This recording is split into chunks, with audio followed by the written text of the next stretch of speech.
Senator Kyrsten Sinema rocks Washington, D.C. by announcing she's leaving the Democrat Party. Americans react to Biden leaving a U.S. military veteran in a Russian prison camp and bringing home Brittney Griner's. Elon Musk proves Twitter was silencing people on their platform, and AOC is under investigation for severe ethics violations. Thank you so much for liking and sharing these videos. It really helps me out as a small news station here on YouTube. Also, thank you so much to Kevin and Michelle Yates. They're YouTube friends that I've made over the years, and they just made a very generous donation to the giveaway that Casey and I are doing on December 18th. $15,000. So I'll leave a link down below. Also, go show their channel some love. It was very generous of them to pitch in. Now, basketball star Brittney Griner is back home in the United States after a recent prison swap with a guns dealer from Russia. Saudi Arabia says that they were absolutely the reason for this swap and that the crown prince was the one behind getting this negotiation done. However, the White House and President Biden's press secretary are now saying that Biden was solely responsible for negotiating this deal. She admits that Biden is thankful to Saudi Arabia for speaking to the Russian government, but it was Biden that was able to get them to come home. Now, let me know down below, do you believe it was President Biden, or do you think it was the Prince of Saudi Arabia calling in a favor with Russia and Vladimir Putin? Let me know your thoughts down below. Also, I read many of your comments from yesterday's video, and many of you expressed disappointment with President Biden leaving a U.S. military veteran behind. He was supposed to be a part of the negotiation that was abandoned last minute. But now many military men and women are feeling like a military brother was abandoned to a foreign nation. And so even when President Biden gets something right, it seems like he gets something wrong. So now the military is really disappointed, and the country's really split on, was this the right thing to do? Either way, I'm sure Brittney Griner is now grateful for the United States, even though she badmouthed them many times before being arrested. I know I would be. All right, now former CEO of disgraced crypto exchange FTX has agreed to testify at the upcoming housing hearing. He's agreed, like, just subpoena the guy and don't give him a choice, right? Sam Bankman-Fried initially denied the request to come and be basically under oath and telling Congress how he lost over $30 billion of people's money. Now, Chairman Maxine Waters told Bankman, based on your role as CEO and your media interviews over the past few weeks, it's clear to us that with this information thus far, there is sufficient to give us a testimony. The collapse of FTX has harmed over 1 million people. Your testimony would not only be meaningful to members of Congress, but also critical to the American people. Godoy, freaking this dude lost billions and billions of dollars, and you're treating him with velvet gloves. I mean, this guy's going to end up in jail. That's my opinion. Now, many are suggesting that Representative Maxine Waters recuse herself from the Senate hearings because she personally received stolen donated money from Sam Bankman-Fried. But she says she's not going to step away from this. Now, the second batch of Twitter files has finally been released. Now that FBI attorney Jim Baker is out of the way. Evidence of suppression is ample, and Twitter employees were using something called VF, or visibility filters, in order to suppress voices on the platform. Reporter Barry Weiss stated, VF refers to Twitter's control over user visibility. It used VF to block searches of individual users, to limit the scope of a particular tweet, to block select users' posts from ever appearing on the trending page, and from inclusion in hashtag searches. So basically, if somebody like Dan Bongino had something that was going viral, they would suppress it or remove it so that he could not get any kind of traction. And this was happening over and over and over again to individuals on the Twitter platform.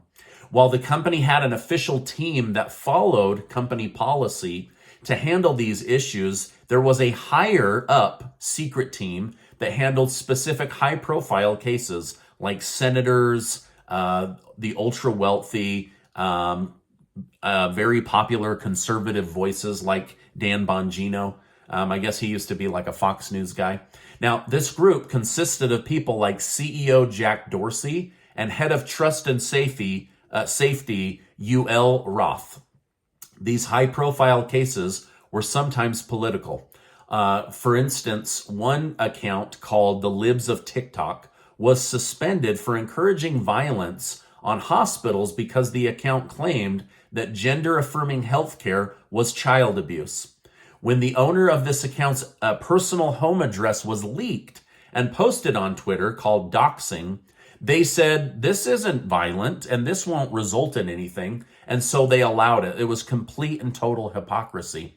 So this person, this woman, she pointed out things that were happening at hospitals, and then they released her private information and basically said, go get her, go sick, sick the dogs on this woman.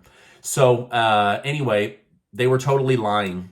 And there's going to be more Twitter files dropped. So make sure you're subscribed to the channel so I can keep you in the loop on that. Now, Twitter also had a secret list of people who they regularly blocked, shadow banned, or dampened the success of their tweets. For years, Twitter denied these capabilities and said that people were crazy. But now these crazy people have been vindicated because Elon Musk has proved that they were in fact being shadow banned and that their posts were having limited reach based on the opinion of internal Twitter employees. So they were totally gaslighting these people, saying, you're crazy, no, your stuff's just not that popular. I've seen it here right on YouTube, so I know that it absolutely happens.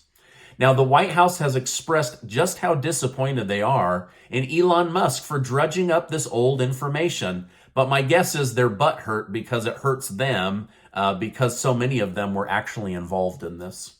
Now, Senator Kyrsten Sinema of Arizona has announced she is abandoning the Democrat Party. She says she can't do it anymore, and she will be registering not as a Republican, but as an independent. Sinema stated, I've never fit neatly into any party box. I've never really tried.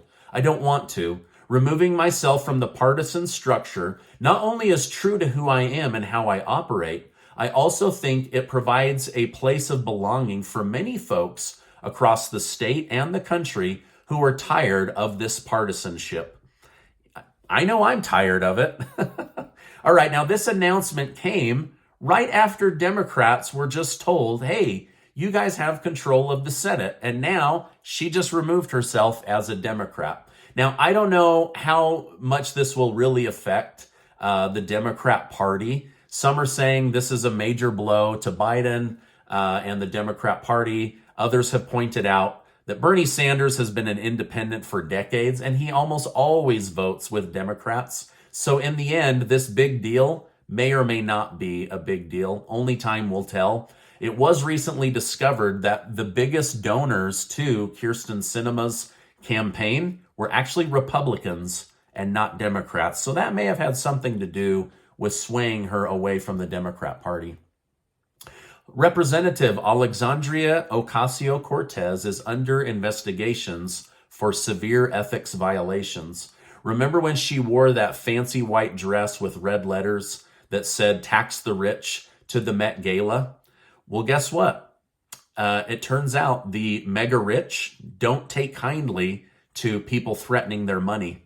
And now there's been multiple anonymous complaints filed against her. Some are saying it may even be members of the Democrat Party that have bad blood with AOC. It's not really clear who raised these concerns. Now, the ethics committee specifically wants to know, why did you accept a $35,000 gift that goes above and beyond what is allowed for Congress, people in Congress, before it's considered bribery or pay-to-pay buying of influence? She didn't have an answer. The committee also wants to know who gave you that multiple $1,000 dress and why did you not claim it on your taxes? So both of these violate what representatives are allowed to receive or be paid. And she broke both of those. But then on top of that, she didn't file it on her taxes. And so this is now going under an investigation with the House Ethics Committee. And my guess is her wealthier donors are not going to come to her rescue because, after all, she threatened their money, and they don't like that.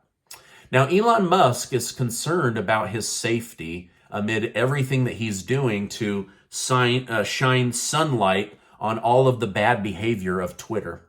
On a Twitter space call, he stated, "At the end of the day, we just want to have a future where we're not oppressed, where our speech is not suppressed, and where we can say what we want to say without fear of reprisals.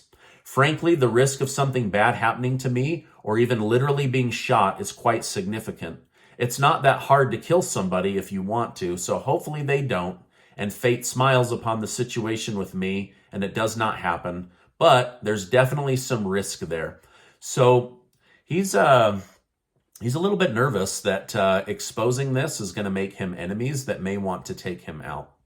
Now, speaking of Elon Musk, he and his team have come up with a code that they will be announcing, but basically it's come out that this will be able to very quickly wipe out 1.5 billion fake accounts and Twitter bot accounts so that people know for a fact they're communicating with real human beings, and that advertisers who wish to give money to Twitter know that their money is getting them eyeballs of real human beings and not fake accounts that want to talk about vaccines or climate change or government, government situations, lockdowns, whatever it is. So now it's really interesting. Musk had to lay off 75% of the workforce in order to create a very simple code that would make Twitter a better platform. I mean, what were these people doing, right? Like, were they not even working on improving Twitter? Or did they want it to mostly be full of bots? I don't know. I don't know the answer to that. Florida Governor Ron DeSantis has attacked the Biden administration for denying funding assistance to help rebuild after the recent Hurricane Ian. He stated that the state has had to self-fund nearly $60 million to help Florida citizens rebuild. $25 million came from the state of Florida, while donors put up another $35 million. The Florida Disaster Fund will continue to help provide for those that were impacted by the recent hurricane. Now, were you aware that President Biden flew to Florida, did a photo op with hurricane victims, and then flew back to D.C. and instructed them not to give financial assistance to the state of Florida? I learned that just today. I had no idea. That's sad. That's pathetic. I thought all this time that residents in Florida were getting financial assistance, but I guess they weren't. So that's too bad. But that story is out today. All right, now, do you need a last-minute Christmas gift for under $10? Consider buying my best-selling Christmas story with beautiful custom artwork from artist Andrea Taylor. It's normally $20 on Amazon, but it's on sale for the next couple days for just $10. It's a beautiful Christmas story about how to enjoy Christmas even when the people we love are no longer here on earth to celebrate it with us. And I'll make sure to leave a link down below. Now, speaking of links, we're fast approaching December 18th when we will announce the winners of the $15,000 in cash that Casey and I are giving away. There's going to be 25 winners in total, and we're just so grateful for Alex donating to the channel, also the Yates family, and other generous video sponsors. So we're just so grateful to be able to help people out during these crazy winter months. Now, before you go, I want to remind you that you are amazing. I really appreciate you being in my community. Make sure to check out this important video and also this funny leg lamp from the Christmas story. Hey, I appreciate you stopping by today, and I will see you on the next video.